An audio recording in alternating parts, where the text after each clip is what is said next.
nexus of conspiracy theory and the paranormal meet. And now, we join the show already in progress with your hosts, Adam and Serfiel.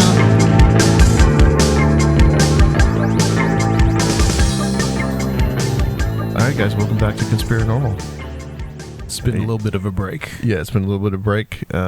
This is the first episode that we recorded after the Strange Realities Conference. Which was a blast and a smash. It was. It really was. But, guys, we've got a special treat for you guys today because it's weird kind of how synchronicities work out.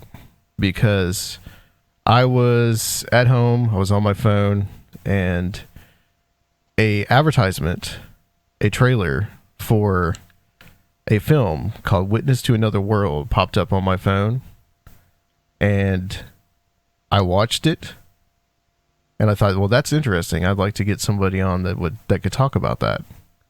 And a couple hours later, I get an email from someone representing the director of the film, Alan Stivelman, and we have him.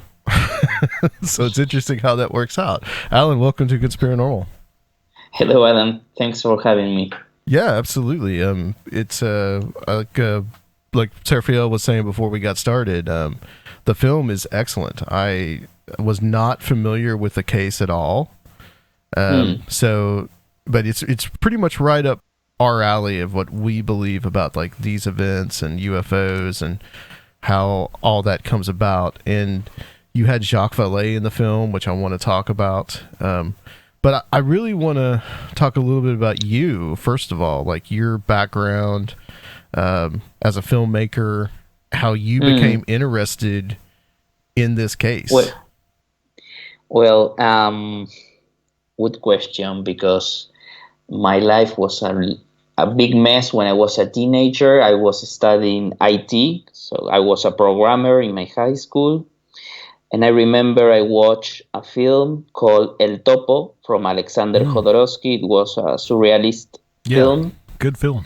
And you saw it. Excellent. For me, it was like a mind-blowing experience. I did not understand what I saw, but the thing that I knew is that I wanted to make films and provoke to the audience the same things that film provoked in me. So when I finished high school, I started to study film arts. And when I was 24, I was like struggling with myself, having an existential crisis, because plenty of things happened in my life, and I didn't understand why I was in this earth, why are we alive, what's the purpose of our lives. And then I did a journey to the Andes, because the Andes was the main source of inspiration for my research. I was trying to understand the origin of man from the point of view from the Andean culture in South America. And then I went to the Lake Titicaca. The Lake Titicaca is a lake that is shared between Peru and Bolivia. And under this lake, below this lake, there is an ancient megalithic construction. It's like a little Machu Picchu that it's hidden. It's not being discovered yet. But in 1978, the same year as the Juan Perez case, 3 scuba divers went to this Lake Titicaca and found these ancient structures. And I went to this place in order to find evidence of that civilization, on that construction, because I was finding the traces of a lost civilization that was settled in the Americas many thousands years ago. And then I met a shaman there. His name was Plácido. He's an Andean priest. And together we spent 6 months traveling through the Andes. And my main concern and my main question was what is the origin of man from his point of view, and what is this lost civilization. And he replied to me the first day that he said something like, if you want to learn about humanity, first you need to be human. And when he said that, I did not understand by that time what he was trying to tell me. And what he was trying to tell me was that from his worldview, from the Andean worldview, we are not human beings until we get some conscious on this world, because it's like a state of mind, more similar to a state of consciousness. But I wrote 200 questions, but then I deleted mainly 100, and then I wrote back 100 more, and we spent 6 months all over the Andes doing a film called Humano. It's human in Spanish, and it was on Netflix. It was a worldwide success. It got more than 6 million viewers. It was a crazy journey that I never expected to become a movie. And then when I was writing another script, another story in 2013, I was doing by that time automatic writing. It was a story about an abduction case from a couple of that they were, I think, 30 years old. And then after 30 pages, I realized that I was writing a supernatural story about the UFO, about beings from another dimension. And I never read a book about UFO by that time. So I stopped there. I bought plenty of books about UFO. And one of the books was The Strangers. It was written by a psychologist and a psychiatrist. And one of these chapters was about Juan Perez, because it was a book, it was about abduction cases in Argentina, especially in Argentina. And like a change of events and synchronicity led me to meet Dr. Nestor Berlanda, the author of this book, and he introduced to me to Juan Perez 6 months after that I met him in his house, and he showed to me a small footage of Juan when he was 18 years old, and he was on a UFO conference trying to speak to an audience about what he saw when he was 12 years old. And he broke down. He couldn't tell to the audience what he saw. And immediately after, I was like shocked about this footage, because it was my first time that I was seeing someone who had an encounter with the supernatural, and I wanted to meet him immediately. So 4 months after, I went to the countryside with Dr. Nestor Berlanda, and I had my first meeting with Juan. It was so powerful. I met a very big man. He was so innocent and so pure, and he started to cry when he started to tell his story. Well, I want to stop here because I will take so long to explain the whole thing. Yeah, I want to. Yeah, I want to get to the story here in just a second. But you had no real interest, I guess, in UFOs or any of that material before you started to, like, you did that automatic writing session. So like this, it's like it almost like came to you through that in a way. Yes, thanks to that exercise, I opened the door to the UFO world. I always were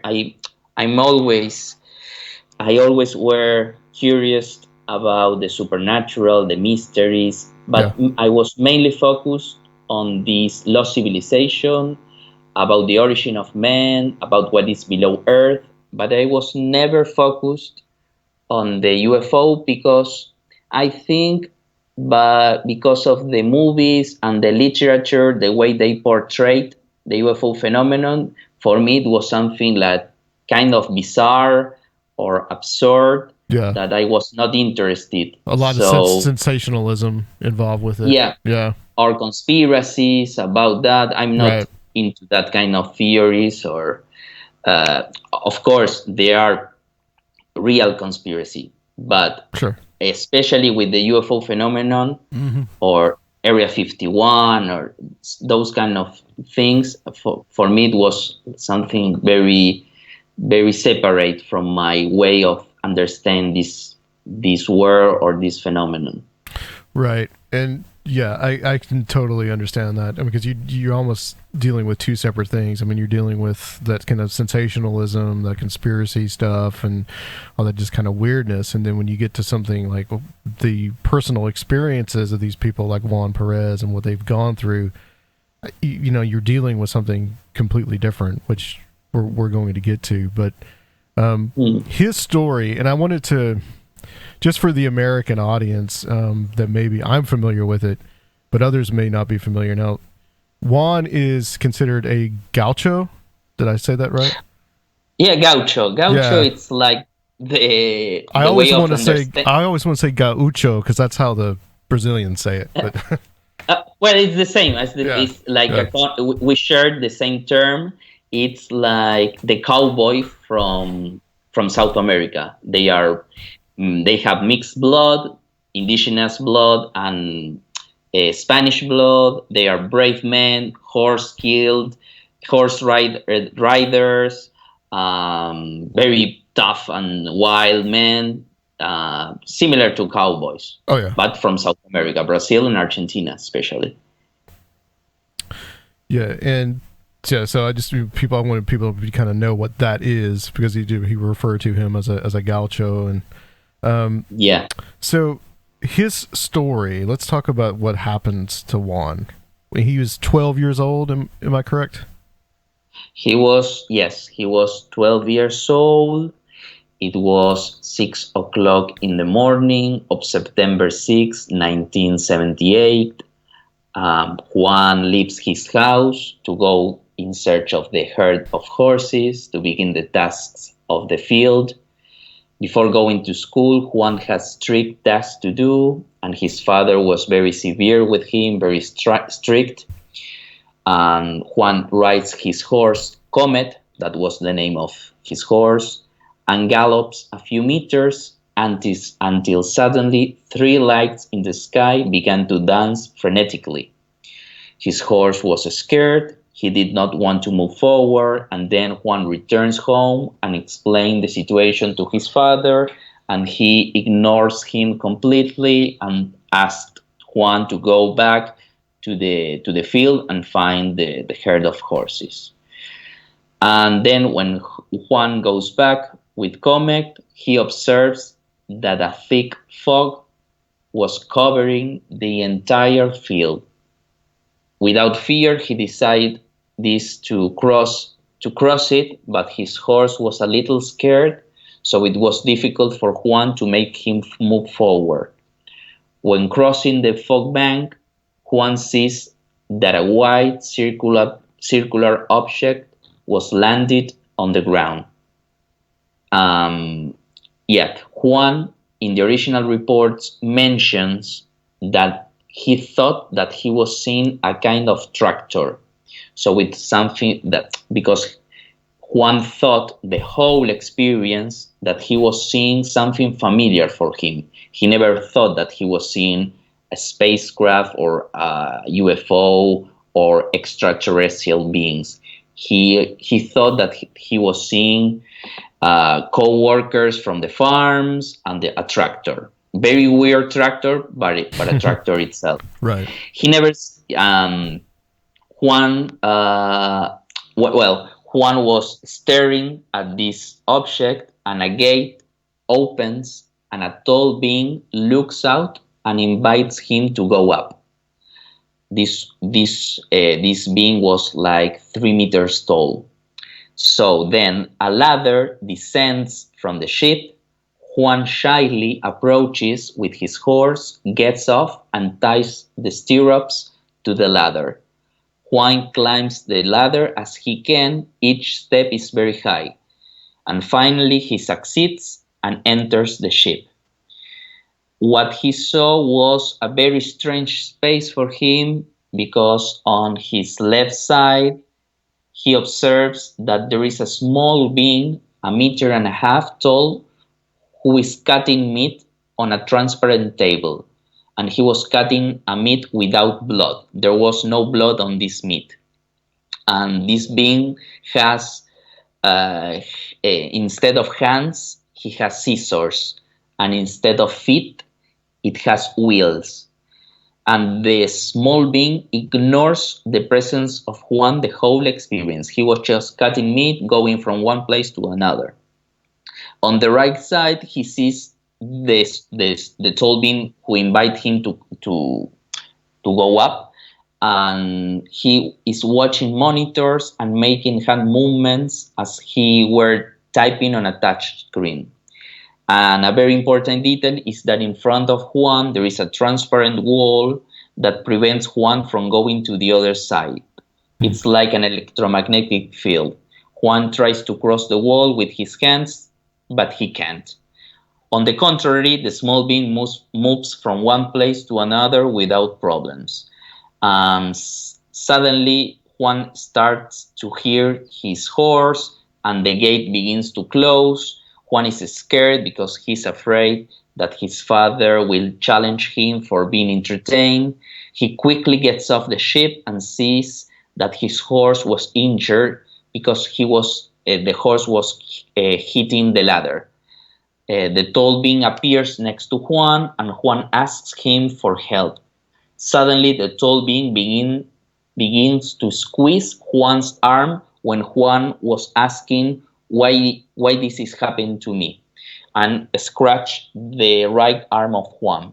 And I want to stop the narration here because in the movie we did a regression to Juan. It was the first time that Juan had a regression, because I wanted to know if there is some lost memories on his case. Because one of the things that for me was pretty odd was that Juan had a very traumatic experience for more than 4 decades.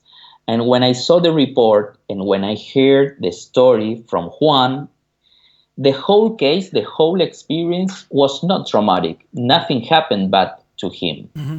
So I did not understand why he was carrying this experience for so long with much fearness and sadness. I couldn't find the traumatic part on him. So yeah, that's what really stands out, is that the emotional impact that it had on him, and that like you said, the experience wasn't as negative as a lot of other encounters that we're all familiar with, but he just carried that. And it seems like it's more because he didn't have a framework to integrate the experience, and because of the social pressures that he didn't want to be judged. Well, right. And I think too that he starts to have dreams that start to become more traumatic than the actual event itself.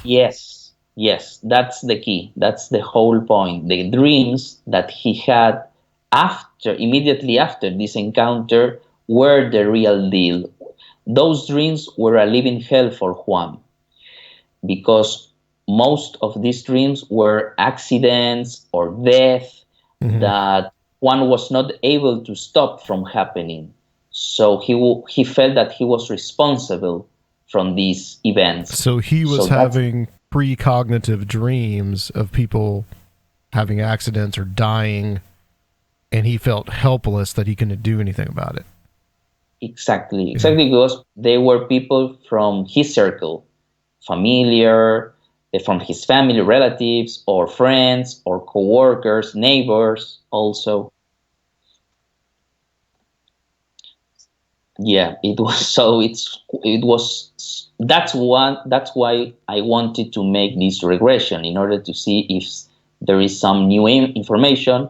indeed it happened, because while we were doing this regression, when this Tolbin started to squeeze the arm of Juan, something really strange happened on his experience, because Juan, for I think it was 2 minutes, he was not able to speak.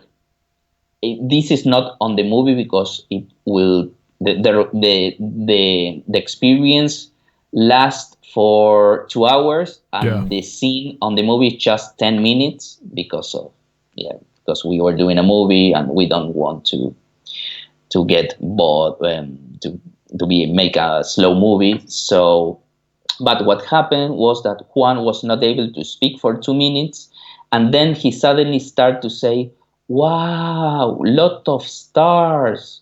And this experience was during the day, so it's not possible to Juan to see the stars. So he was telling like, "Wow, plenty of stars, black stars, blue stars, amazing, amazing." So then I looked to Dr. Berlanda. He was really surprised. He didn't know what to do or what to say. He just listened to what happened to Juan, and then Juan had a vision, or he traveled. We don't know what happened.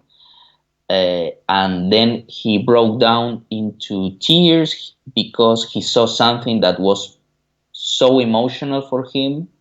And then we stopped the regression there because it was a very strong moment for Juan, and we don't want it to go further and bother him. It was 2 hours of this regression. And yes, we stopped there, and we all felt that something very strange happened. Also, everyone who was in the room fall asleep 5 minutes after we start the regression. I've heard you talk about that, and that's not, you don't actually say that in the film, but you've said that in other places that everybody fell asleep. Did you fall asleep? No, I didn't. And also Dr. Berlanda, we were the only one who remained quite awake. But the crew fell asleep. Yeah, the whole crew. The cameraman just put the camera, record, and he went to sleep. Everyone, we were like 12 people, because we were 5 in the room, and 7 more in the room next to us, because they were family from Dr. Berlanda, some friends, because it was the regression was one of the main scenes from the movie, and Dr. Berlanda was a close friend for Juan. He investigated that case for more than 10 years, so plenty of people were really interested on participate in that regression, but everyone fell asleep. So, well, I want to ask you this, Alan, about the regression and the hypnosis of. Yes. What did he have? Because hypnosis you can consider an altered state of consciousness. I mean, very much so. Yeah. First of all, was he ever regressed before? And second of all, when he was saying this about the stars, do you think that he was having some kind of experience right then and there, that it wasn't a memory of what happened, but he was having, and we're going to get to some of the shamanic aspects of this, especially with the Guarani, but was he having some kind of experience at that point? Well, now that you are asking me this, now I feel I have my own conclusion on my own. It's just my idea. I won't speak aloud. What I think that happened it was the first experience that Juan had with this kind of technique, and I want to mention and highlight that it was not hypnosis. It was not that technique. It was other kind of technique, much more softer. It's more like a relaxation or a meditation. And the good thing from this technique is that the person, when he wakes up, he will remember the whole experience. So that's a good thing, because we can ask, when Juan woke up, we were able to ask Juan what he saw in some moments that he was not able to speak while he was having the regression. So plenty of details and information we were able to ask when he woke up. Saying that, I think that Juan, while he was having this intervention, Juan was able also to interact with the phenomenon again. It was not, I think, because there is no time and space and we don't know what is reality.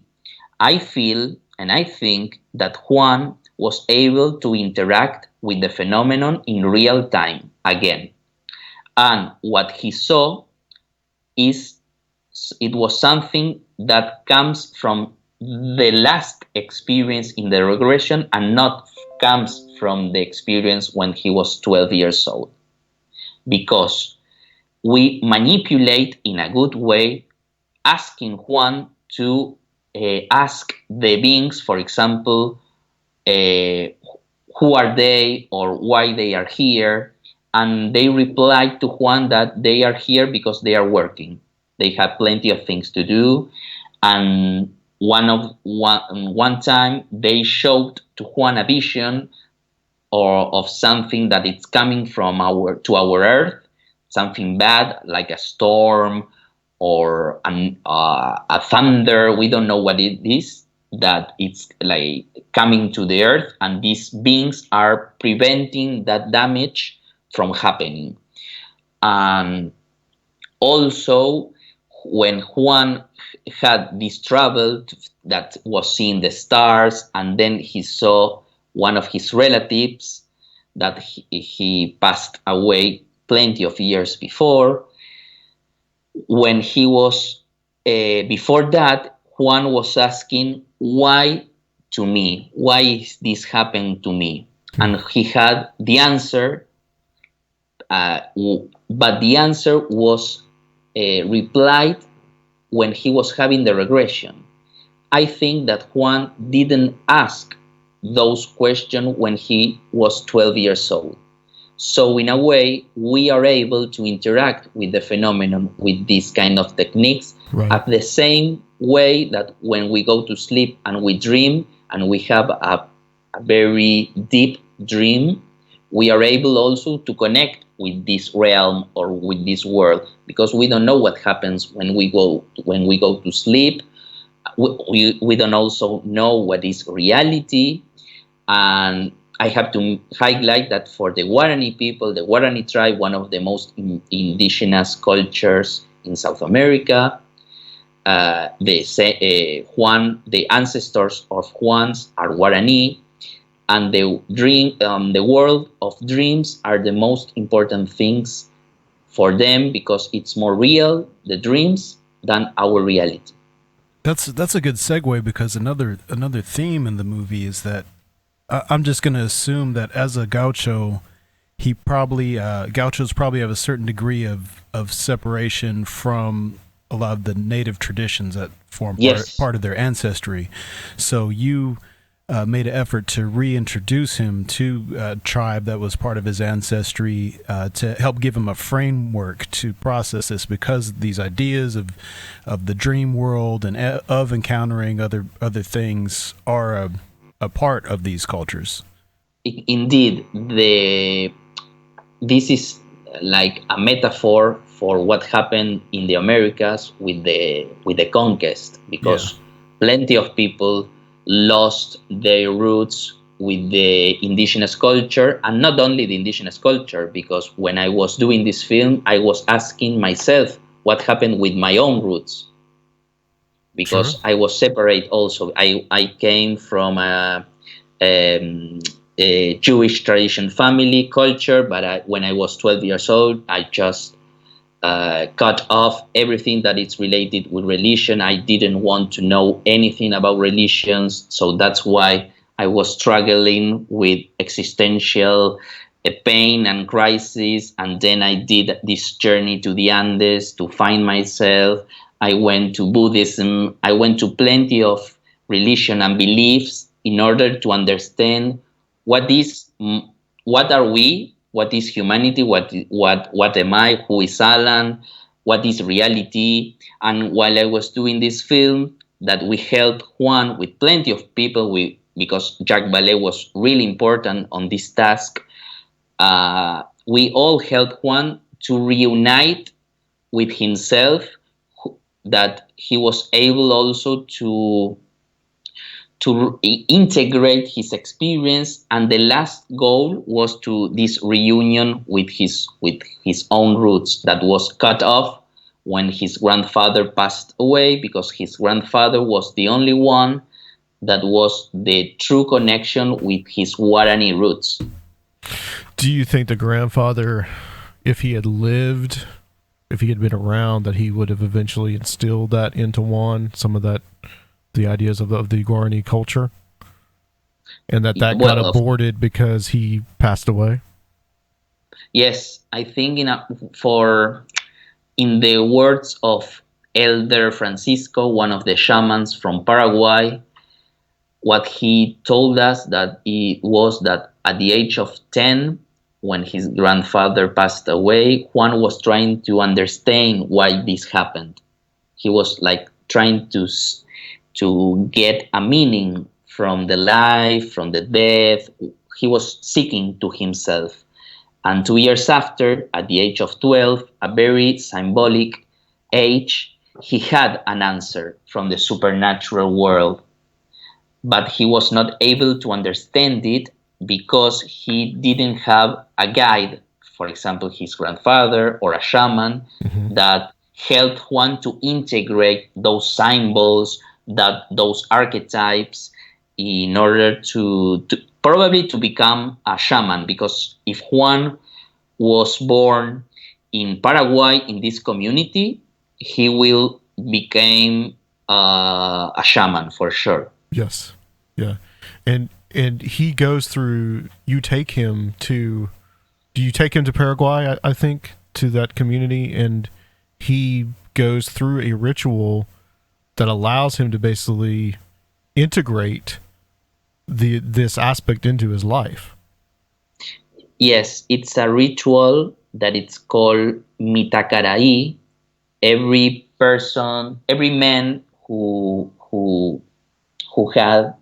has 12 years old needs to do this ritual. It's like a baptism, because at the age of 12, it's like a rite of passage. Yeah. What you have with this ritual is that the story is that we have two names: an external name like Alan, Adam, and an inner name, a spiritual name. That name is linked to our purpose on this land, on this earth. So we did this ritual as a way of connecting Juan to an ancestral knowledge and ritual from his ancestors. And well, I don't want to say what name he got, but it's pretty awesome what he had, because it provokes me the idea that Juan, if he was born on that land, he will become a shaman, because after this event, after his case, he had the gift of clairvoyance. For Juan, it was a curse, but for Guarani people, it's a gift. Right. I think that's that dichotomy between us in this modern day Western technological culture. We've lost some of these ideas and some of these experiences. I think we still have these experiences. We just radically misinterpret them. But we've lost some of that the indigenous people still have, and still are able to integrate people into their culture. That's fascinating to me. Mm-hmm. Yes, I agree. And it's not, these rituals are not just from the indigenous culture. We have to think in Europe, thousands of years ago, there were some the pagan religions, there were the Celtics culture. Right. Plenty of these rituals are along all over the place. And Right. for example, the word shaman is not from the indigenous. The word shaman comes from Siberia. That is So true. Hmm. the shamanism is a phenomenon. It's a phenomenon without religion, without a culture. It's all over the place. And we as Western, as you said, we need to integrate that knowledge again, because we will get mad probably in 100 years more. Uh, our earth will not be the same as we know today. It will become much and much worse. Yeah, I think we've lost a lot, and I think that we're starting to rediscover it now. Yeah, and it's just this idea of a direct personal experience with the other, with dreams, whereas with our Western society, it's religion had become, the mysteries have become reserved for the priests and the priest caste, and it became separate from people's everyday life.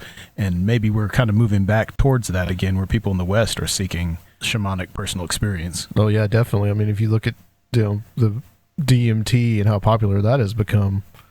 Yeah, absolutely. Yeah. Yeah, DMT, breath working. There are a lot of techniques that are quite popular now that help us to integrate the some unconscious experiences and to understand that we are much more than we think we are. How has Juan's life changed since he had that ceremony? Uh, his whole life changed completely. For example, now he's living with his family again after more than 40 years, I think. He now lives with his father, with his mother. Some of his siblings lives next to his house. Now he's taking care of his father and his mother, but with a lot of joy because he wants to take care of them. He wants to recover that bond that was cut off when he had this experience, because he was not able to share what he saw and he only received mockery from them. And another thing that happened that was quite magical was that his mother was able to speak about because her mother confessed to Juan that when she was uh, a child, she also had an encounter with these beings, the same one, with a tall being, and she was also kidnapped. She was really terrified. His whole life, Juan was not able to understand his mother because she was her attitude was really strange. For example, she didn't want to be touched by anyone, and that was something very strange for Juan. But after many years, it became something pretty common. But now Juan understands why her mother was why she didn't want to be touched, because she explained to Juan that when anyone touches her, she receives the information from that person, some illness or something that will happen to him or her. So the same that Juan has when he go to sleep, that's the same gift that her mother has when anyone touch her. And that's a brand new information that Juan had, and now Juan felt very relieved because now he knows that her mother has the same thing, and his grandfather also was the one who was carrying this stuff too. So the grandfather that had the Guarani heritage, that was the mother's father. Yeah. Okay. The mother father. Yes. Yeah. Yes. So the lineage comes from his mother. We're dealing with something here that is a lot in the like abductee or the contactee material, is this whole idea that these experiences run in bloodlines, generational bloodlines. There's been some studies done here in the United States that, they've talked about, some of the abductees have, Native American heritage or, oddly enough, German heritage. Just stuff like that. And Celtic it's just, with the fairy stuff. Yeah. That's one of them too. And, that's a fascinating idea, but I don't know if it's like totally unexplainable, because we've been talking about the Guarani and how they're close to the spirit world. So some of that, I guess, can be transferred through the genetics. Exactly. And that was one of my questions before I start this project, was if there is a connection between the lineage of these contactees and the UFO phenomenon. And the other question was if there is a connection between the afterlife and the UFO phenomenon also. Yes. Yeah, that is... Yeah, that's one of the things and that comes up in fairy lore too a lot. That contact with the dead, with the deceased, the ancestors, the departed, that comes up a lot in the Celtic fairy lore. Indeed, that's very much a part of it. There was a few things that I wanted to kind of point out about the case that really struck me. Just some of this high strangeness. I guess you're familiar with that term, the idea of high strangeness. Some of it, I'm struck by how mundane sometimes some of these experiences are, and a couple of things that really struck me, and I don't know why this in particular, was that he tied the horse to the ladder. I thought that was interesting. So there's that physicality aspect there, that you're able to actually tie this rope that's attached to the horse to the ladder of this craft or whatever it is. And then he goes in there and the one creature entity is cutting meat. And that reminded me of a case. You may be familiar with this in here in the United States, I think from the 60s, a guy named Joe Simonton, that he in Wisconsin, and he was outside one day and a craft lands in his yard, and he goes out to check on see what's going on, and these guys are inside this craft making pancakes on a griddle. Pancakes, yeah. And I mean, it sounds so ridiculous and it sounds so absurd, but that struck me as like a weird similarity. And they actually gave him one of the pancakes, and here's in Juan's case, they're in there cooking meat on some kind of cooking apparatus, and it's just all these odd little just aspects of these cases. Well, I totally agree. It is absurd. Yeah. But I want to highlight something that it's quite strange, that 2 days before this event, 2 cows were found mutilated in the house of Juan, in the farm. Mm-hmm. And also his horse, Comet, died 24 hours later, the contact. Yeah, because he tells the one entity, he says, my horse is sick, and he's afraid because he's more afraid of what his dad is going to do to him if the horse dies or gets ill than he is afraid of what actually is going to happen. He's more afraid of his father in that moment than these entities. I found that striking, too. Me too. And he says something when you interview him that I also found very interesting. He says that his experience, he said, was neither beautiful or ugly. Yeah, that's the way he described his experience. And I think it's the best way to describe it, because it was not something bad nor good for him. Yeah. So there's that neutral aspect of all this. In this case, yes, I have to say yes, because for Juan, he never thought that he was seeing aliens or a UFO. For him, he was seeing something strange, but it was linked to something familiar to him, like a tractor or people that goes to work in the farms, but they are wearing something pretty weird. But yes, for Juan was quite normal, but the terror came when the dreams comes up to his mind, to his experience. Yeah, it's like he's been touched by something otherworldly. And after that, he just triggers this cascade effect in his psyche that allows all these other aspects to take place in his life. And then he can't integrate that fully into his life. Well, he pretty much became a shaman, it seems like, but he didn't have a reference. Yeah, which I think is what happens a lot to these people that have these contact experiences. Yeah. They don't know how, because we're so apart from that world, from that worldview, we can't integrate that. Yeah.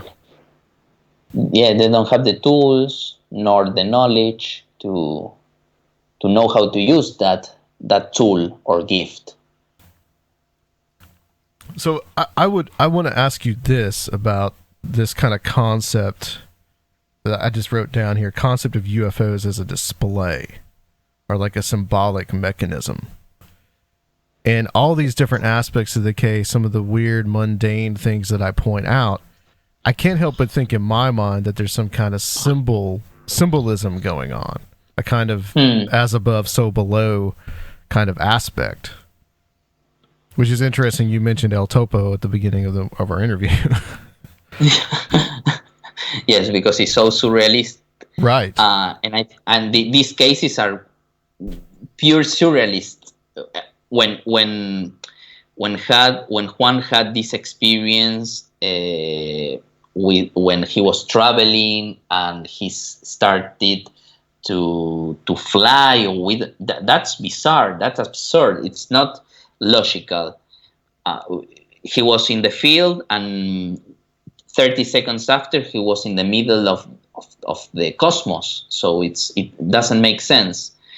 So that's why we fall into the category or the idea of the display or the holographic or the vision or the shamanic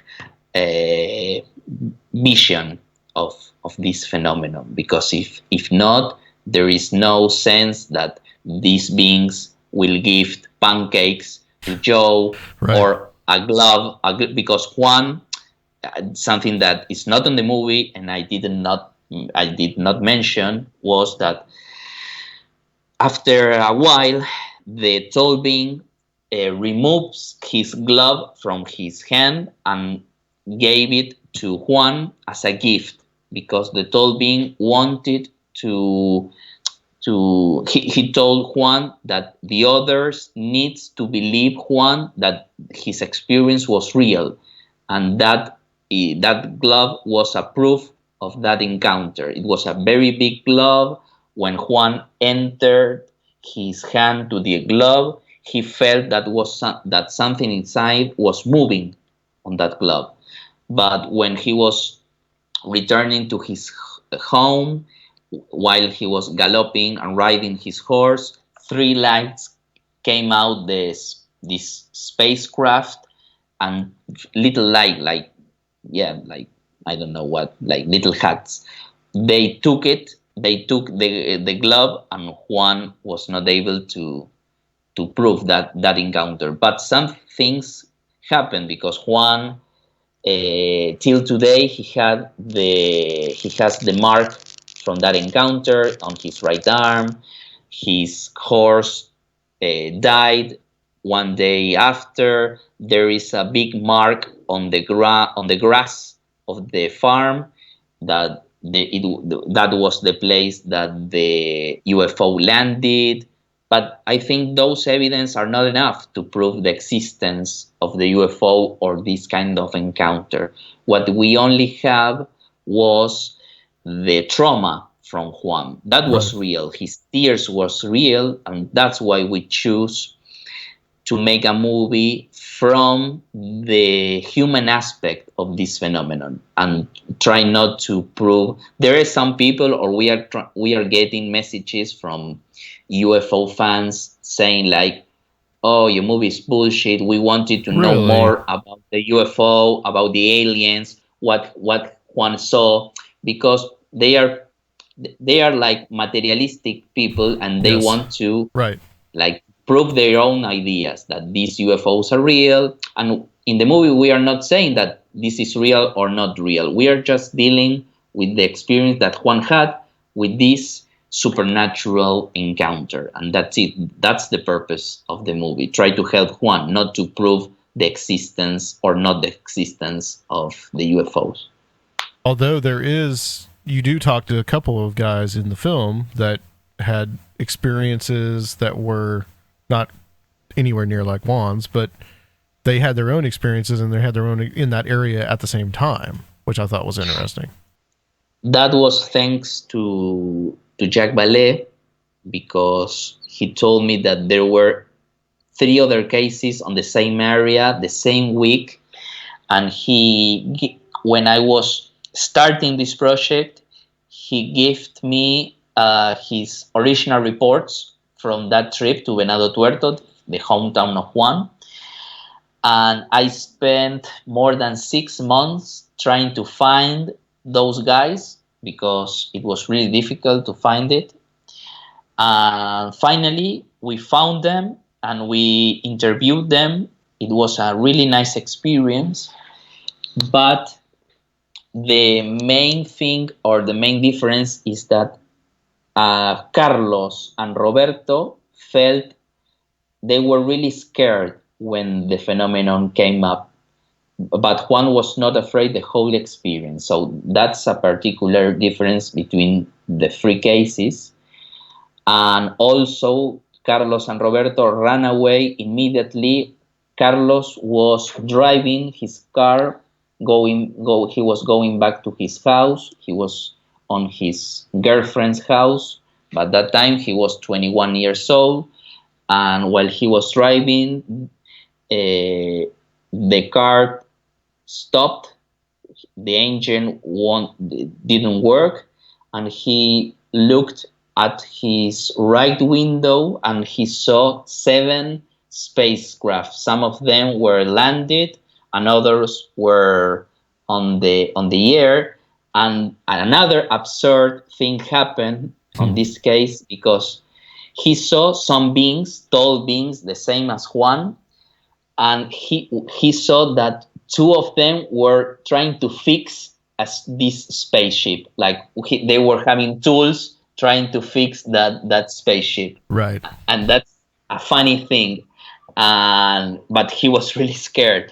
That's similar to the Lonnie Zamora case here, I think in New Mexico, in the 60s.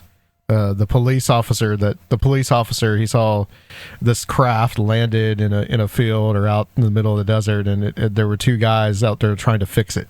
Yeah, the same thing. Wow, yeah. What's the name of that case? Lonnie Zamora.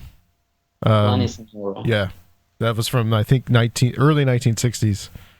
Actually, Greg Bishop knows a lot about it because he actually knows the guy. He actually knows him and knows the guy's son too. So.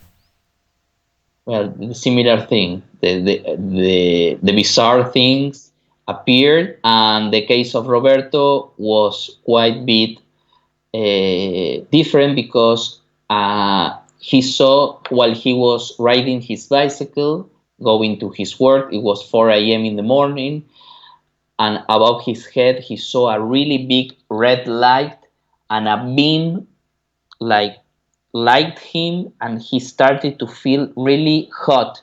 He was heating inside of him, and he started to feel very anxious, and he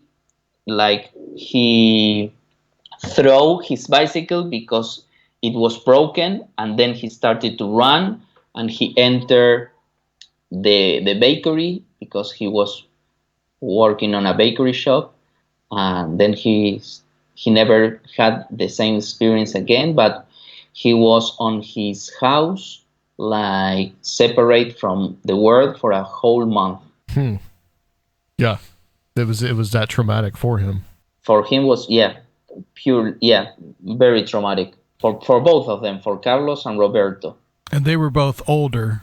Yes, older. Roberto was, I think he was 18.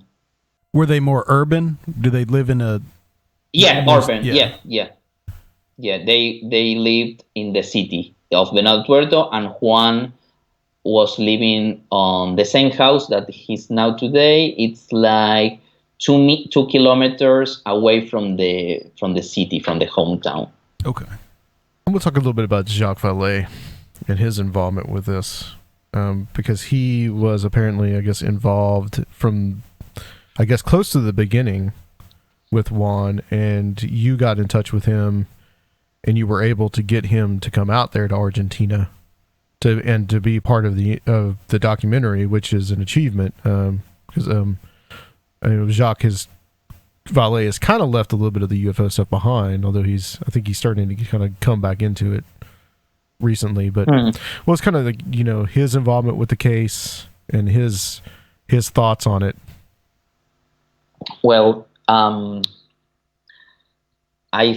wrote to Jack when at the beginning of the project, because my idea was to interview him in San Francisco. I knew that he was not like familiar or with movies or TV show. He has a very low profile. But well, I tried to take a shot, and I took it. I knew that he met Juan when Juan was 14 years old.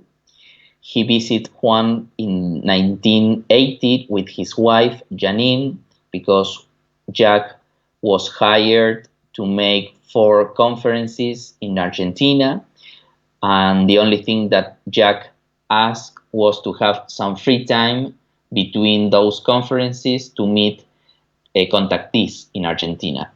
And one of the encounters was with Juan, and he wrote about this encounter on one of his books, Confrontations, and also in Forbidden Science, his own diary of investigation.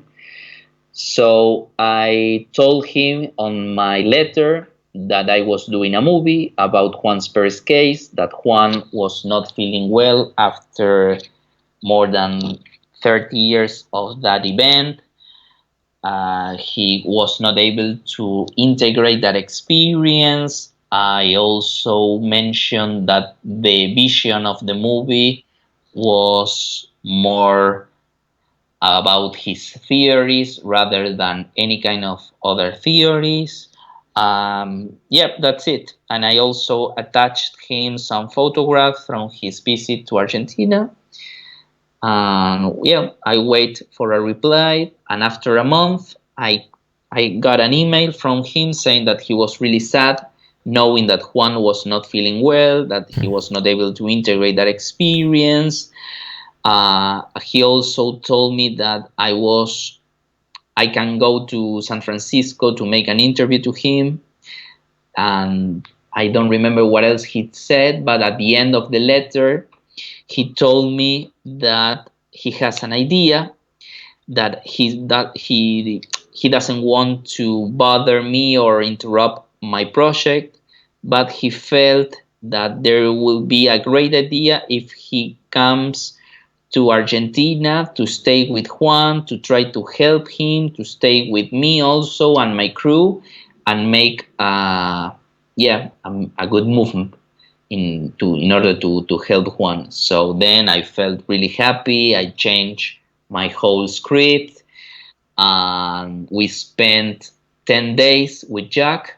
And he also, since the moment I told Jack that his he could come to Argentina. He studied for 6 months Spanish because he wanted to speak with Juan without intermediates. Wow. Yeah, I was, as an aside, I heard you talk about this last night on the Radio Serioso, but I was curious. He's French, so Yeah. I mean, is it difficult to kind of go from French to Spanish? Oh yeah. It's difficult. It's not so difficult to go from Spanish to Portuguese or Right. think Italian, but French is way much different. And it was really difficult, of course, at his age, because by that time he was 77. Yeah, I can imagine. Yeah, but it tells you a lot about his person, about what kind of person Jack is. It's a wonderful person, a great human being, also an amazing professional. It was awesome to see him working on the field, asking questions to Juan, listening rather than speaking. So it was really nice experience having 10 days with him in Argentina. And I understand too that was with Valet that this case was particularly interesting for him because Valet's wife is a child psychologist, and at the time Juan was, I guess by the time of Valet he would have been probably about 14.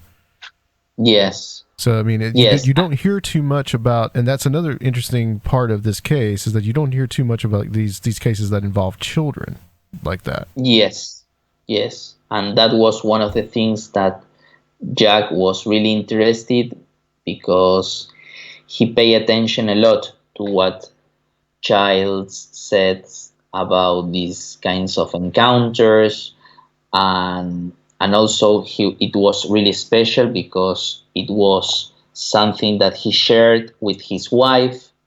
She was a child psychologist, and I think it was a case that they spoke a lot on their home.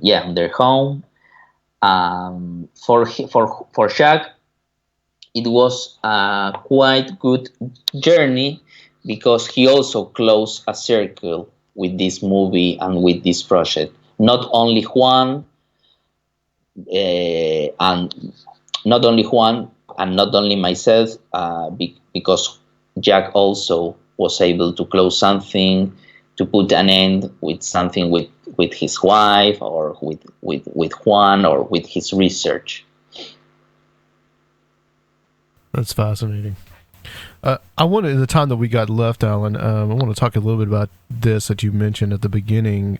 I guess that you're working on a new project now that is about this ancient civilization there in South America. Yes. And, this has come up recently because Graham Hancock, he had the book out, America Before. America Before. And I have it on my table here. So you've read it? I am reading it. I also planning to invite Graham to this movie or to this project. I was with him 2 weeks ago on his house discussing about this project, and I'm really thrilled to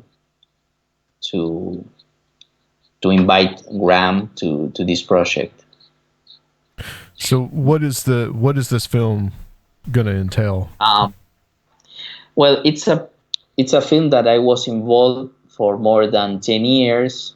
It's about a quest of this lost civilization that was settled in the Americas, but also in the East, in the region of Egypt and the Himalayas. And I think the hardcore evidence of this lost civilization are in South America, especially in the Andes, because the archaeological evidence are there. I think probably in the Himalayas are also, but we have to dig and excavate, and there are not much more details about that research. But in South America, we have the the specific location where we have to dig in order to find those evidences.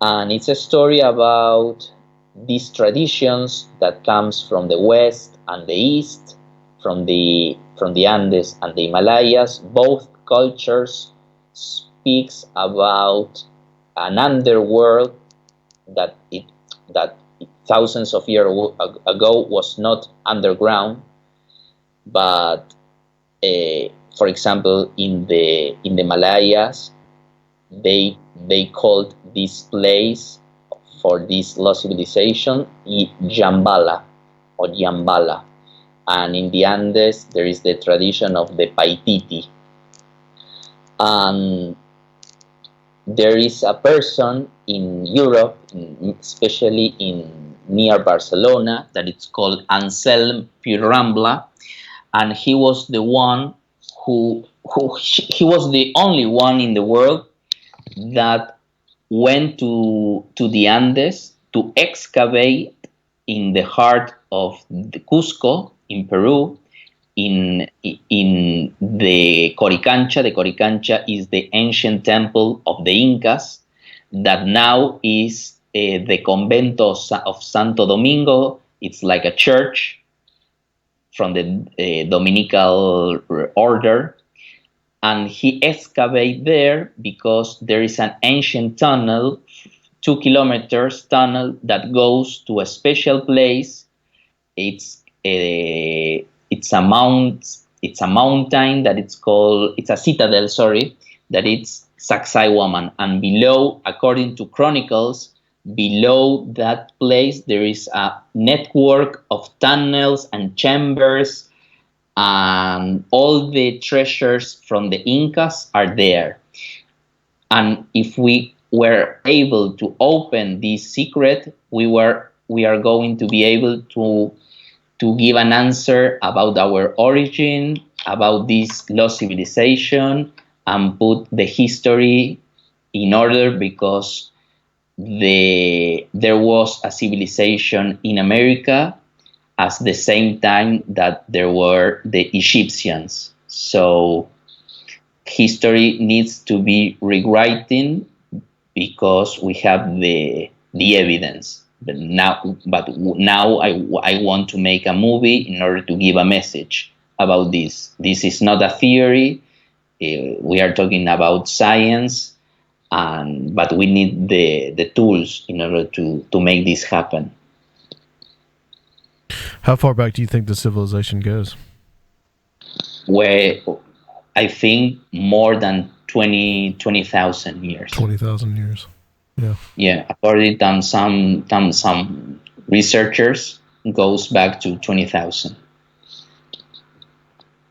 Yeah, that's that has been I think a theme lately about the new discoveries that have been going on here in North America too. I mean, the whole dating of how long people have been here. Yes. It keeps moving up and up, and then when you get into South America, you're dealing with even more complex things. I believe that Hancock writes about the Terra Preta, the Black Earth, in Brazil, in the rainforest, and how there's some of these the Serpent Mound in Ohio, for example. Serpent Mound. Yeah. And we've got the mounds all over the place here, and where we're at, and that's been, this guy right here, Sergio, has been studying a lot about that, and it's fascinating to see how how far back all this stuff goes, and that the fact that there could have been this worldwide civilization. I've said it many times on this show. I don't doubt it for one bit.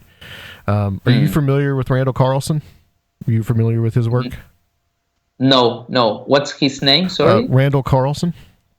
He's he's actually associated with Hancock, and Randall is a good friend of ours. He lives down in Atlanta, and his whole thing is like the comet impact theory. That during the Younger Dryas era, that the comet hit the Earth and probably caused the end of this like great civilization. And Randall goes around.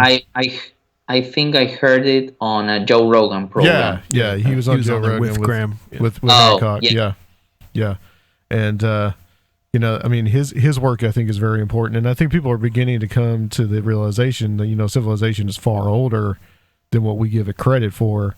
And then also you've got Göbekli Tepe. I mean, they're saying now 11,000 years old, and it dates back around to that same time. And a lot of the stuff in South America, was it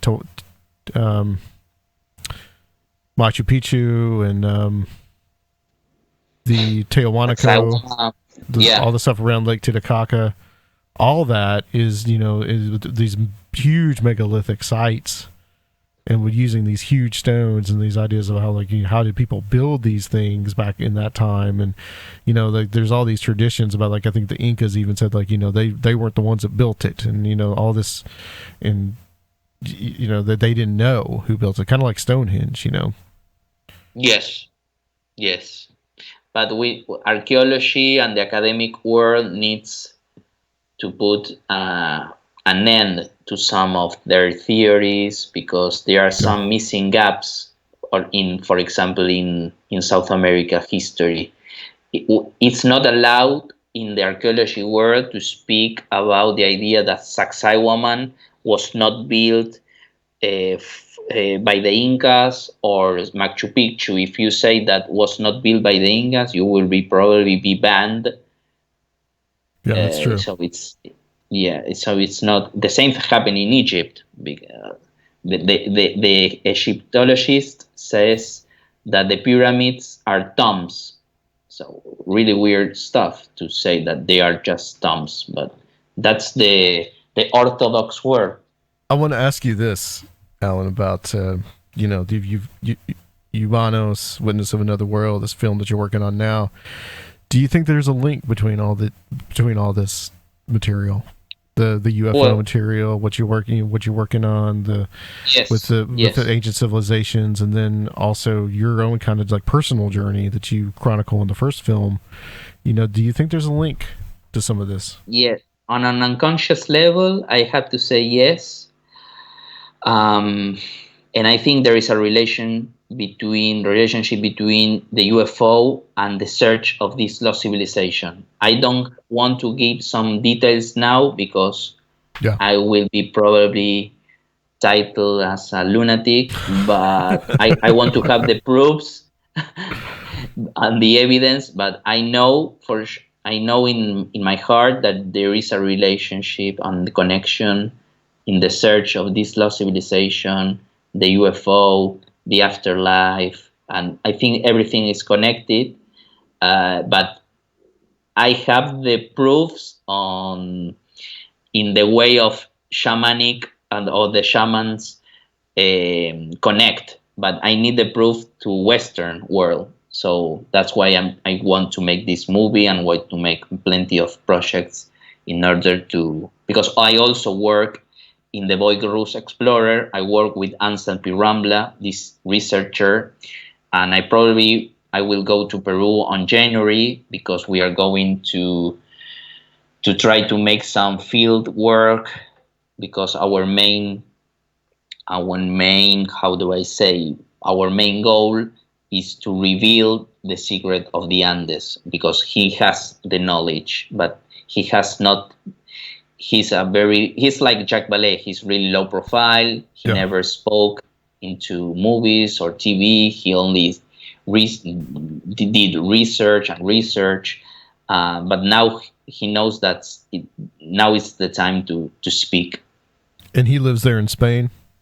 Yeah, he lives in Spain. Okay. I want to try to make some conferences, or one or two in the States, in order to let this message start to grow, because it's really powerful. It's quite different than what is out there. It's not nothing to do with ancient aliens theory or extraterrestrial theories, or the governments are hidden these secrets, nothing like that.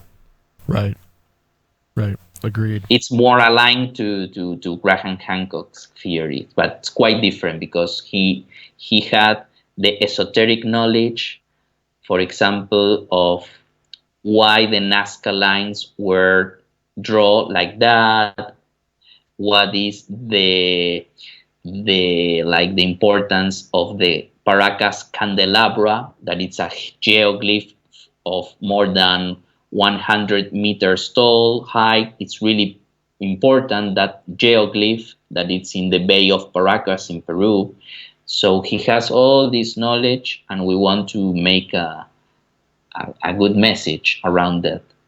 Well, Hancock has also had those DMT experiences too, and I think he draws a lot from that, and that kind of like shamanic journey, and the possibility that through the communication, ancient people's communication with some kind of intelligence, allowed us to build those things. Yes, yeah, I know that there is a big possibility on that. Just one final question for you: how has your life kind of changed since you made Witness to Another World? How has it influenced you?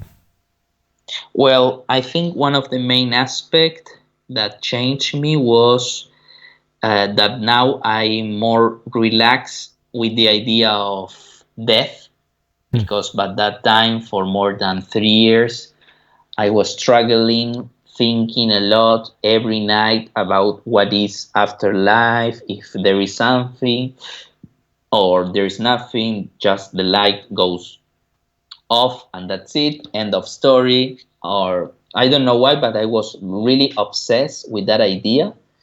And I don't know why, after this movie, after making this movie, connecting with the shamans, connected with some ideas on what happened with Juan after that, the reunion with his family, the whole healing process. I think the healing process came to me also and healed something that was very profound, that was the idea of death. And now I'm quite confident with that. I don't know what is afterlife, of course, but now I'm not more obsessed with that. And also I learned about one of the most powerful tools that we have, that is the power of listen. And I understood the importance of that on Juan, because just to listen to his story, the whole healing process started to happen. So my whole perception and way of understand the reality changed completely. Wow. Yeah, it was a great movie, man. I definitely look forward to this next one, and I need to check out Humano too. Yeah. Humano, it's free on YouTube, so you can whenever you want. You also noticed it's on Amazon Prime as well. So. Okay. Excellent. Where can people see Witness to Another World? It's now it's everywhere, on iTunes, Google, Amazon, PlayStation, Xbox. You can check our website to get more information, witnessofanotherworld.com. Excellent. Well, Alan, this has been excellent. Stay on the line for us. We're going to close this section out. And guys, we'll be back to close out the show on Conspirinormal. If you want your HR team to hire top talent for your company, tell them about ZipRecruiter. ZipRecruiter's powerful matching technology identifies people with the right skills, education, and experience, and actively invites them to apply to your company's job posts, so you get qualified candidates fast. It's no wonder that ZipRecruiter is rated #1 by employers in the U.S. This rating comes from hiring sites on Trustpilot with over 1,000 reviews. And right now, you can try ZipRecruiter for free at ZipRecruiter.com/Conspirinormal. That's ZipRecruiter.com/Conspirinormal. ZipRecruiter, the smartest way to hire. And it's similar in a way because he talks a lot about ancestor stuff and being in touch with your ancestors, and it's the themes are just popping off, man. Just popping off. Anyway, we're back. So that was a very interesting interview with Alan Stivelman. Yeah, and if you haven't seen the movie yet, I'd recommend you go check it out immediately. It's one of the best One of the best in the field. Yeah, and you contributed money to it, which was awesome. Because, I rented it totally. Yeah, because we had a viewer copy that was sent to me, but somehow you weren't able to get it to work. But but it was totally worth it. I watched it with my sister. People who may not be necessarily UFO people would be interested in it. Just people who are a little more, What did she think about it? She thought it was really interesting. Did you get anything out of it, or just? Yeah, she just thought it was real interesting. I mean, she's she's familiar with a lot of the stuff, and she thought a lot of the Native American spirituality stuff was pretty fascinating. So Well, you were talking about we're just talking here, just not on air, but you were talking about like some similar stuff that you were like in your own family.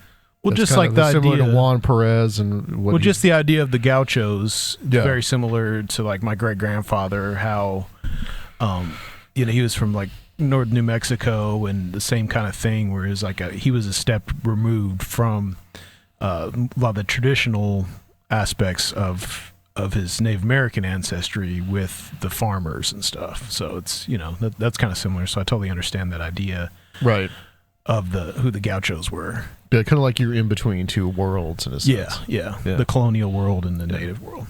And Alan was right when he talked about how this is not something that is the whole concept of shamanism.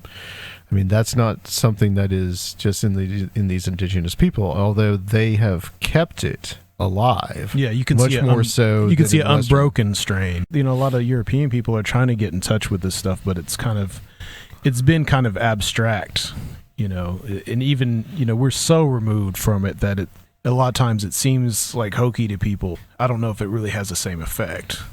Yeah, well, there's that new age aspect too that has kind of made some of this stuff a little weird and kind of hokey. And there's definitely people that play on that and sensationalize it a little bit. But in the folk magic traditions, I guess that's where you're really going to find absolutely what's left and what's an unbroken chain. That might be a little bit of foreshadowing there, just right.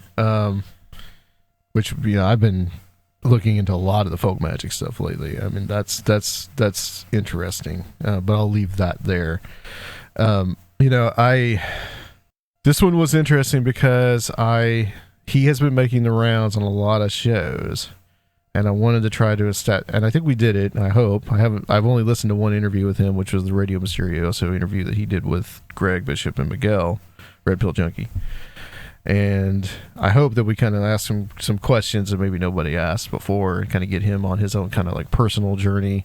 Yeah. And interesting that he mentioned El Topo, which I have not seen, by the way. Oh, it's great. But what's it about? Is that can you even describe it?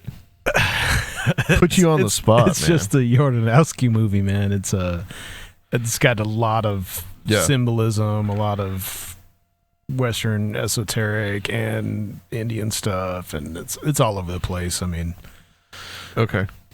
So yeah, I was pretty impressed by the documentary, and that him having Valet in it, and what Valet had to say, and not too surprised that Alan got some flack from the materialist crowd.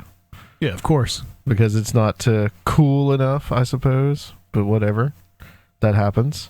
So, yeah, he definitely did a good job with this, and I want to definitely have him on. I want to check out Humanos, which is his 2013 film, which is on Amazon Prime. You can watch it for free there if you have Amazon Prime. And he said apparently it's on YouTube as well. Yeah. So, I definitely want to check that out. I think I'd seen that on Netflix at some point, and I did kind of. I wonder if that's in Spanish, because this one was in English. Yeah. But I guess he's trying to appeal to the English market. Right. But there was a lot of subtitles because there was the tribesmen weren't speaking Spanish either. So right. They had to subtitle that stuff. Right. Yeah, there were a couple other things I did not get to ask, but one of them that he pointed out in the Radio Mysterioso interview that I heard was that Juan Perez is a very common name. Okay. Apparently. Probably, yeah. Like kind of like John Doe or John Smith would be. Yeah. And there were some interesting aspects that kind of like Alan thought were kind of cool in that this happens kind of to the everyman aspect. It happens to the person that you would at least expect it to happen to. The fact that it's a child And then, as I pointed out before, the mundane aspects of the case, of all these high strangeness cases, I really think, and it's hard for me to get my head around some of this, but I really think with the high strangeness cases, that mundane aspect somehow may be the most important. Like that symbolism that is involved with why are they cooking meat? You know, why is there a wall that keeps him away from them? Why does the horse get sick? And for some reason, as I said before in the interview, him tying the horse to the ladder is just fascinating to me somehow, because of the physicality aspect of something that is essentially a spiritual experience, but still can manifest in the physical world. Something that I wasn't thinking about is that he was 12 when that happened. 12, yeah. Is that I wonder if that's like the same age or right around when when the people he came from when he would have had his coming of age. I think so. Ritual. I think so, and that's why I asked Alan about the grandfather and whether or not, if the grandfather had lived, whether or not his grandfather would have made him go through that ritual, or would have done something similar to bring Juan into that rite of passage, that rite of manhood. I mean, the year of 12, it varies, right, between cultures, but generally between 12 and 15, you know, our culture, we see 18, and we don't really give anybody a rite of passage except for, you know, being able to vote or to drink. Graduating high school. Yeah, that's pretty much it. You know, so, but in these indigenous, so-called non-advanced societies that, you know, they have these rites of passage, there's no such thing as adolescence. Right. You go straight from being a child to being a man, or to being a child to being a woman. I mean, you start getting practice being an adult, which might be helpful for our society because I'm also, something that I've also cited before in this show, there was an article out there that I read a few years ago about people that were schizophrenics that were taken to indigenous cultures and were basically incorporated into those cultures as shamans, right, and those people flourished in that society, in that culture. So there's something to be said for the indigenous culture. Okay, well, we did not talk about the Strange Realities Conference yet, because we were going to do a whole kind of little bonus episode devoted to the conference. Yeah, absolutely. But it did go well. I think that we impressed the people that were there. There were no overt disasters, I don't think. No, not at all. So, but in the coming weeks, months, we do have some footage that we're going to try to get up. I don't know what we're going to do with that quite yet. We got to kind of sit down and talk about it. We'll find a way. But we're going to find somehow to do that.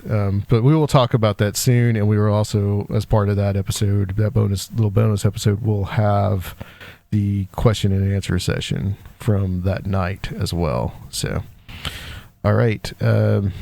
Just housekeeping stuff as usual. Seraphiel, you can tell us where they can find us on Patreon. You can go to patreon.com/Conspirinormal and make a one-time donation at Conspirinormal.com. That's right. And also, guys, don't forget, we have a YouTube channel, Conspirinormal Podcast. Give us a subscribe on there. Maybe we're about 250 subscriptions away at this moment from being able to monetize, if we can. And so that's a good thing. Leave a review on iTunes if you like the show.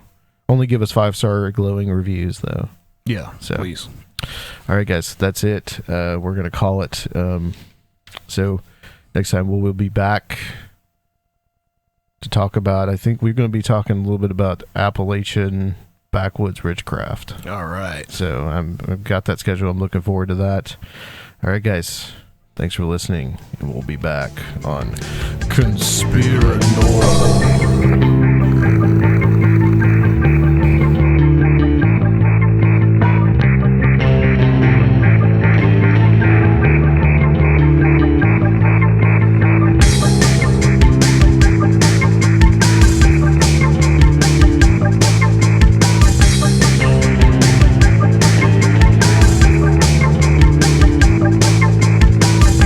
If you would like to help the show, please consider becoming a Patreon at www.patreon.com/Conspirinormal or leave a one-time donation at Conspirinormal.com. And please check out our YouTube channel, Conspirinormal Podcast.